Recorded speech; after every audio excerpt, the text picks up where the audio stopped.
കൂട്ടുകാരെ, ഞാൻ അരീബ. ഒത്തിരി നാളായിട്ട് എൻ്റെ മനസ്സിലൊരുങ്ങി വരുന്ന ഒരാഗ്രഹമാണ് ഒരു യൂട്യൂബ് ചാനൽ തുടങ്ങണമെന്ന്. ഞാനങ്ങനെ യൂട്യൂബ് ചാനൽ തുടങ്ങാൻ വേണ്ടി ക്യാമറ ഓൺ ചെയ്തു, വീഡിയോസ് ഇങ്ങനെ ഷൂട്ട് ചെയ്തുകൊണ്ട് നിൽക്കുക. 1 മിനിറ്റ് പോലും എനിക്ക് ഫുള്ളായിട്ട് സംസാരിക്കാൻ പറ്റുന്നില്ല. എൻ്റെ കോൺഫിഡൻറ്റ് കമ്മി, അപകർഷതാബോധം. സത്യം പറഞ്ഞാൽ എൻ്റെ ഡ്രസ്സ് ശരിയായില്ല, എൻ്റെ കളറിൻ്റെ പ്രശ്നം, എൻ്റെ ലിപ്പ് ശരിയല്ല, എൻ്റെ സംസാരം ശരിയല്ല.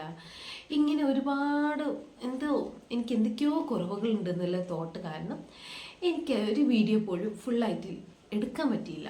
അങ്ങനെ ഞാൻ ആഗ്രഹം ഇങ്ങനെ മൂടി വെച്ച് നിൽക്കുന്ന സമയത്താണ് എൻ്റെ മോള് ഒരു ക്യാമറ കുത്തിപ്പൊക്കി വന്നിട്ട് ഹലോ ഗായ്സ് എന്നൊക്കെ പറഞ്ഞിട്ട് വീഡിയോ എടുക്കുന്നുണ്ട്. അവൾ നിളബേബിനൊക്കെ ഭയങ്കരമായിട്ട് ഫോളോ ചെയ്യില്ല, നിളബേബിനൊക്കെ ഭയങ്കര ഇഷ്ടമാണ്. നമ്മളിങ്ങനെ കാണിച്ചു കൊടുക്കുമ്പോഴേക്ക് ഭയങ്കര ഇഷ്ടമാണ് പേളിമണിൻ്റെ. അങ്ങനെ ഞങ്ങൾ വിചാരിച്ചു അവളെ വെച്ചിട്ടൊരു ചാനൽ തുടങ്ങിയേക്കാം.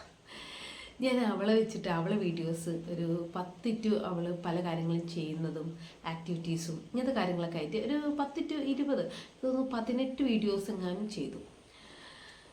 പക്ഷേ നമ്മളെ ചുറ്റുഭാഗത്ത് നിന്നുള്ള ആളുകൾ, നമ്മളറിയാത്ത ആളുകളല്ല, നമ്മളറിയുന്ന പലരിടത്തുനിന്നും എനിക്ക് വളരെ മോശം അനുഭവമാണ് ഉണ്ടായത്. എന്തിനാ കുട്ടിയെ വെച്ച് യൂട്യൂബ് ചാനൽ തുടങ്ങുന്നത്, അല്ലെങ്കിൽ അത് നല്ലൊരു ക്വാളിറ്റി ഉള്ളൊരു ക്യാമറ എടുത്തൂടെ, നല്ല ഭംഗിയുള്ള വീഡിയോസ് എടുത്തൂടെ. എൻ്റെ മോളല്ലേ, എനിക്ക് പറ്റുപോലെയല്ലേ വീഡിയോ എടുക്കാൻ പറ്റൂ.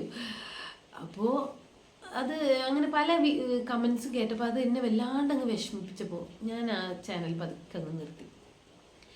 കുറച്ചുകൂടെ സമയം കഴിഞ്ഞു, കൊറോണ പോയതല്ല, കൊറോണ പോയി എന്ന് ജനങ്ങളെ തെറ്റിദ്ധരിപ്പിച്ചു. ആ സമയത്ത് ഞാൻ എന്ത് ചെയ്തു, എനിക്കിങ്ങനെ തോന്നി, എൻ്റെ ഉള്ളിൽ ആ ഒരു ഫയർ അങ്ങ് കിട്ടിട്ടില്ല കേട്ടോ. കുറേ വെള്ളം കോരി അയച്ചിട്ടുണ്ട്, എങ്കിലും ആ ഉള്ളിലുള്ളതുകൊണ്ട് ഞാൻ വിചാരിച്ചു ഒരു ചാനലിലൂടെ തുടങ്ങിയേക്കാം. അങ്ങനെ ഞാൻ വീണ്ടും ചാനൽ തുടങ്ങി. അതിൽ 2 വീഡിയോ ഇട്ടു, മെഡിക്കൽ റിലേറ്റഡ് ആണ് കേട്ടോ.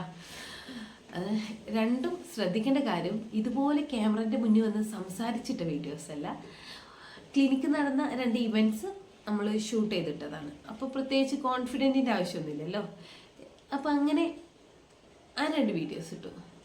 പക്ഷേ പിന്നീട് വീഡിയോസ് ഇടാൻ എനിക്ക് ഇതുപോലെ ഒന്ന് സംസാരിക്കാൻ, എൻ്റെ കയ്യിൽ ഒരുപാട് കാര്യങ്ങളുണ്ട്, കണ്ടൻ്റ് ഉണ്ട്. പക്ഷെ എങ്ങനെ നിങ്ങളിലോട്ട് എത്തിക്കുക, ഇത് സംസാരിക്കുമ്പോഴുള്ള പ്രശ്നങ്ങൾ തെറ്റ്, എൻ്റെ മുഖം കാണിക്കുമ്പോഴുള്ള എൻ്റെ ഒരു കോൺഫിഡൻറ്റിൻ്റെ ചെറിയ പ്രശ്നങ്ങൾ കാരണം എനിക്കിതങ്ങ് ഫുള്ളാക്കാൻ പറ്റില്ല. അങ്ങനെ ആ ചാനൽ പൊട്ടി.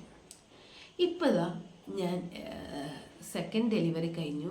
പ്രഗ്നൻസി പീരീഡിൽ എനിക്ക് കുറേ റെസ്റ്റും കാര്യങ്ങളൊക്കെ ആയതുകൊണ്ട് ഒരുപാട് സമയം കിട്ടി.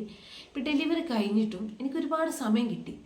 ഇപ്പോൾ സത്യം പറഞ്ഞാൽ കുറച്ച് സമയം അധികം എനിക്ക് കിട്ടുന്ന പോലെ ഇങ്ങനെ തോന്നുക. അപ്പോൾ ഈ കിട്ടുന്ന സമയം ഞാൻ എന്തിനു വേസ്റ്റ് ചെയ്യണം, എനിക്ക് എന്തെങ്കിലും ചെയ്യണം എന്ന് ഞാനിങ്ങനെ ചിന്തിച്ചുകൊണ്ടിരിക്കുമ്പോൾ ഇതേ വീണ്ടും യൂട്യൂബ് ചാനൽ എൻ്റെ മുന്നിലൂടെ പോയി.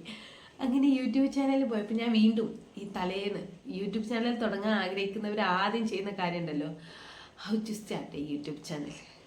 ഇങ്ങനെ ഓരോ കാര്യങ്ങൾ യൂട്യൂബ് ചാനലുമായി ബന്ധപ്പെട്ട് വീഡിയോ എഡിറ്റിംഗ്, ഇങ്ങനെ ഓരോ കാര്യങ്ങൾ ഇങ്ങനെ യൂട്യൂബിൽ സെർച്ച് ചെയ്തുകൊണ്ടിരിക്കാം.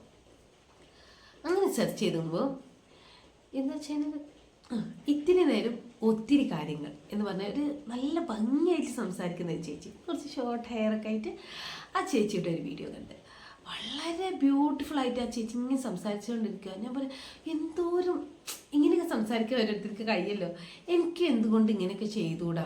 നമ്മൾ ആദ്യം തന്നെ നമ്മൾ ഒരു കാര്യം തുടങ്ങുമ്പോൾ തന്നെ നമ്മളതിൽ പ്രോ ആവാമെന്ന് ആഗ്രഹിക്കാൻ പാടില്ല. നമ്മൾ പതുക്കെ തുടങ്ങണം അല്ലേ, സംസാരിച്ച് തുടങ്ങുമ്പോഴാണ് നമ്മൾ ഓരോ കാര്യങ്ങൾ നന്നായിട്ട് ചെയ്യാൻ പറ്റുക. സോ ഞാൻ വിചാരിച്ചു പതിയെ ഇങ്ങനെ സംസാരിച്ച് തുടങ്ങാമെന്ന്. അങ്ങനെ ഞാൻ ആ ചേച്ചിയുടെ ഒരുപാട് കാര്യങ്ങൾ പറഞ്ഞു കേട്ടോ. ആ വീഡിയോ ഏകദേശം ഞാൻ കുറച്ച് നേരം അത് ഇന്നിങ്ങനെ കണ്ടപ്പോൾ അതിൻ്റെ ഒരു പോർഷൻ അതെൻ്റെ മൈൻഡിൽ വല്ലാണ്ടതായി. നിങ്ങൾക്ക് എല്ലാം പെർഫെക്റ്റ് ആയതിന് ശേഷം ഒരു ചാനൽ തുടങ്ങുക വെച്ചാൽ നമുക്ക് തുടങ്ങാൻ പറ്റില്ല. അതായത് പെർഫെക്റ്റ്, ഓവർ പെർഫെക്റ്റ് നമുക്കിങ്ങനെ തോന്നുകയാണ് അത് ശരിയായില്ല, ഇത് ഒക്കെ ശരിയാക്കിയിട്ട് തുടങ്ങാം. അല്ലെങ്കിൽ ഒരു ഐഫോൺ വാങ്ങിയിട്ട് എന്താ പറയുക, നമ്മൾ കുറച്ച് ഫേഷ്യലൊക്കെ ചെയ്തിട്ട് കുറച്ചുകൂടെ ഭംഗിയായിട്ട് ഇങ്ങനെയൊക്കെ പറഞ്ഞാൽ നമ്മളൊക്കെ കളറ് ഇങ്ങനെയൊക്കെ തന്നെ ഉണ്ടാവുള്ളൂ. അപ്പോൾ നമ്മൾ അതൊക്കെ സെറ്റായിട്ട് തുടങ്ങാമെന്ന് വെച്ചാൽ നടക്കത്തില്ല. സോ നമ്മൾ വിചാരിച്ചു ആ അങ്ങ് തുടങ്ങിയേക്കാം. കുറേ പ്രശ്നങ്ങളുണ്ടാവും അല്ലേ? ഒരുപാട് പ്രശ്നങ്ങളുണ്ടാവും. പ്രശ്നങ്ങളും കുറവുകളും ഇല്ലാത്ത ഒരാളുമില്ല. എല്ലാവരും പെർഫെക്റ്റ് ആണെങ്കിൽ എല്ലാവരും ഈക്വലാണ്. അങ്ങനെ ഉണ്ടാവില്ലല്ലോ. എന്തെങ്കിലും കുറവുകളും ഇങ്ങനെ ഏറ്റക്കുറച്ചിലുണ്ടാകും. അത് മനുഷ്യ സഹജമായുള്ള കാര്യമാണ്. സോ ഇന്ന് മുതൽ ഞാൻ വിചാരിച്ചു ചാനൽ തുടങ്ങാം.